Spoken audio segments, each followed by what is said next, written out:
Hi guys, so I was kind of wondering what to review next. I do have obviously things we're waiting for HSN, getting things in, you know, here and there from Crafter's Companion orders, and I just have an order that came in, but I'm trying to wait for another one that supposedly is on the way. That way I can do both at once and not have, you know, video here, video there. But I did have, not question, well, okay. Recently, I picked up the bigger Crafter's Companion Guillotine cutter. I've had this one for a while. There's the mini. And then when people see me use it, they're like, oh, there's a guide that comes out the side. I'm like, I think, I have this thing here. It's in front of me. There's no guide on this one that comes out the side because this is the little one, okay, guys? The big one does, and I can barely get the big one in frame, but I'm going to show you right now because the big one is the newer one that I just got, so I do want to review it. As you can see, my little purple guide, something happened somewhere. It must have popped out, obviously.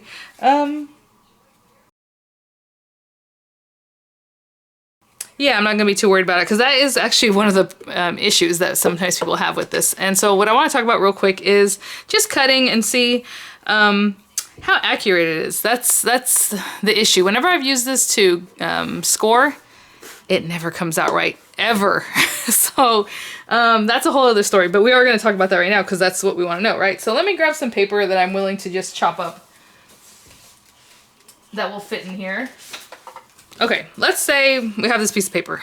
You know, I don't know what size this is. So what I've noticed a lot of times in Crafter's Companion, what they do is they'll mat and layer and they'll just eyeball it and they don't really tell you a lot of the sizing, and maybe that's why, because it's like the thing is kind of wonky. But not so much for the cutting. So let's say I want this piece of paper. I have it at 4 inches and I try to get it right in the middle. There's like these notches, these grooves.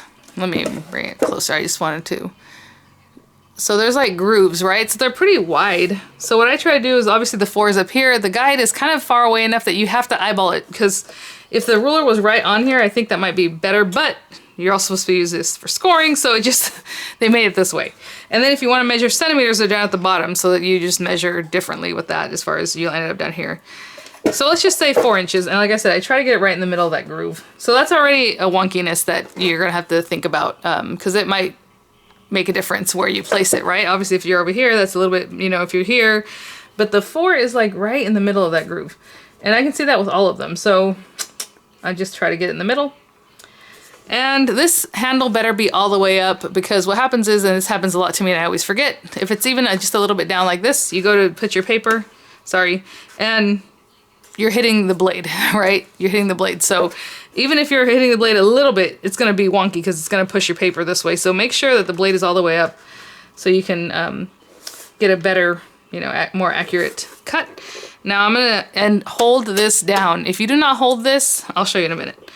So let's hold that down. And yeah, that's pretty straight. So let's say I didn't hold it down and your paper's longer. So that's usually what the case when it's like something you're going to cut that's a little bit longer, and you come in here. And I'm not going to hold the plastic. I'm just going to cut. And I know it's probably hard to tell. Maybe you can, you see, it's easier for me to see it. It gets a little bit wonky towards the end. All right, so because your paper moves. So you really want to hold down that guide. I don't know how to show you that. It's just slightly off. I don't know if you can, if you have really good eyes, you'll probably be able to notice, but let me put it like here and try to line it up really good. I don't know if you can see, it's just a little bit like from here to showing more of the white grid here. It's just the littlest thing, but it will be off. So always remember to hold that down. So we cut this 4 inches wide, right? And we eyeballed, well, we had to eyeball that 4-inch part. Now let me see how this is. So I would say this is just shy of 4 inches because you can see a lot of white here. I don't see much of it over here. Let me try to measure it a different way. So that's just weird, the accuracy. So here when I measure it, it shows 4 inches. I mean, that's pretty good. All right, so let's go, well, at the bottom it was a little bit off, but that's okay. Let's pretend we are going to use this to score. So this is where I usually have an issue. So, okay, from here, it says 1 inch right here. So if I measure this to the edge, and it is right in the middle of that little place where I told you kind of have to make sure you're in the middle of that groove. So this is what I need to do. I need to measure it and know where my blade is and how it's, you know, to give me an inch. Like that, it looks like it's right at the inch, right? So that's great. So for the cutting. But when I come over here to do my scoring and your blade is down and you think you're gonna bump it against the blade or against this and then start scoring, you're gonna be off. Look at it. I can even show you right now. Remember we cut this 4 inches wide? It is now 3 and 15/16, right? It's off.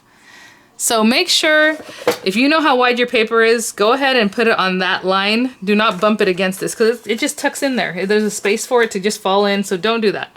But if you, kind of use these other, like I said, tuck it in where you know, against 4 inches. So now you should be able to score and not have a problem. Again, I don't have my scoring tool, it popped out. So let's do, that was 3/4. I don't know why I went with 3/4, but I'll have to do 3/4 all along.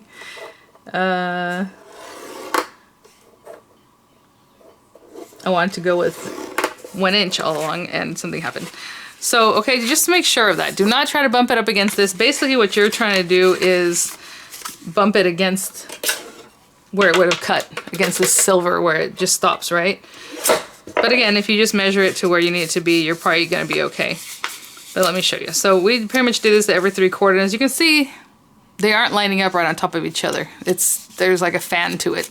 So something in there is always kind of just a little wonky, but again, you have the groove that's a little bit kind of wide, so I think that all accounts. So what I would do before really smashing it down is kind of try to layer it up so that they're more on top of each other, and then come through with your bone folder, and give it a good press. That way you're a little more accurate, okay? Hopefully you can see that up here, it's much better than like down here. But those are just observations I've had about this since I've owned this for a while now.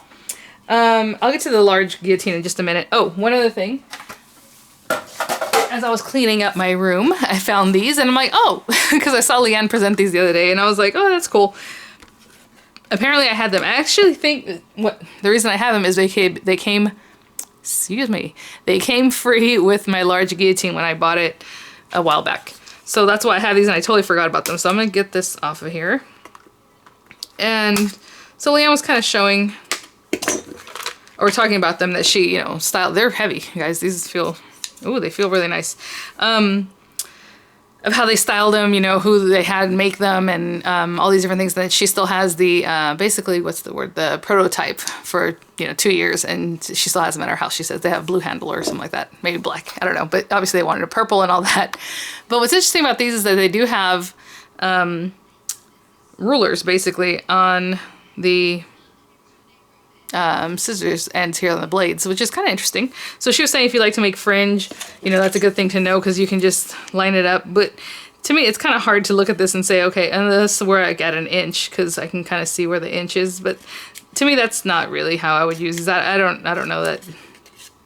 You know what I'm saying? Like, if you were going to be at an inch, you have to kind of go ahead and squeeze it. Let's say it's an inch right here, and then go like that. Right? Again, kind of close it to an inch, and I guess that's probably the best way, the more accurate way that you would do it, because otherwise you're sitting here with your paper, putting it there, I don't know. That's not the biggest deal, but I did want to show them to you. They do feel really nice. They're nicely coated. They feel good. They are not a lightweight scissor, I'll tell you that. They're not super heavy, but they, like those old school scissors, remember, that we used to have in school? Not us, but our teachers, right? Those huge scissors that they had. Not that heavy, but still pretty good weight. So I'll put that up there. And the last thing is the professional guillotine, the large guillotine. And I'll just walk through it. It has a cutting capacity, it says, of 13 inches. Hardened stainless steel blade. Extendable measure. Built-in scoring board functionality, perfect for 12 by 12 paper cardstock, etc., etc. So what I'm going to do is find a piece of paper. You know what? I have one here that... This is 12 inches, but I've already cut it down, so I've used it before. So what we'll do is we'll just... I don't want to... See, there is my tripod right there. Drives me nuts. You can see the little tripod right here. Let's see. Okay, I think that's pretty good. Again, ooh, okay, this seems, it's a lot bigger. The only reason I say ooh, because something scared me there when I was going to cut. So, again, right now, I'm just going to cut it without holding the guide. Ooh, that one sounds really nice. And, let's see. That's pretty good. Look, from the top to the bottom, without holding the guide even, it did not move. I don't know if that depends on the paper because this is really heavy cardstock, but that's pretty cool. So it was that's how I should have done the other piece, right? Layered it up like I did there. So from the top to the bottom, they were exactly the same size. And so, you know what it is? Because look at this, the guide is already kind of flat.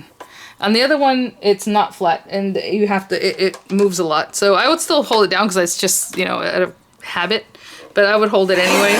Just really watch your fingers, guys. There's a guide here, like there's a ridge. So, you know, you're not gonna cut yourself, but you know, don't have your finger over that ridge.